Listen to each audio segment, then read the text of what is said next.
घटना घडली, तुम्ही आता व्हिजिट केली तर आरोपी ताब्यात घेतलाय किंवा काय?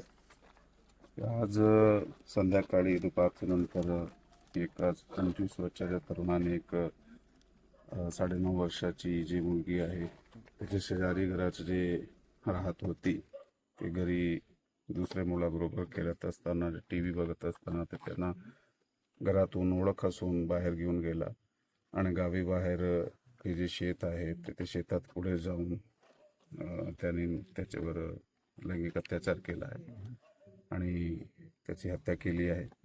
ह्याचा जे आरोपी आहे त्याला ताब्यात घेण्यात आलेला आहे आणि पुढील जे तपास आहे ते चालू करण्यात आलेला आहे. सध्या आमची फॉरेन्सिक टीम जागेवर आहे आणि त्या जागेचा पंचनामा पाहणी हे चालू आहे आणि वैद्यकीय तपासणी जी आहे ते त्याची प्रोसेस सुद्धा चालू आहे. थँक्यू. सर.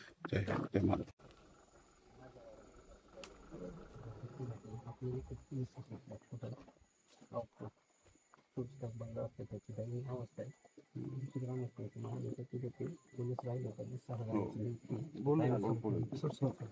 हॅलो.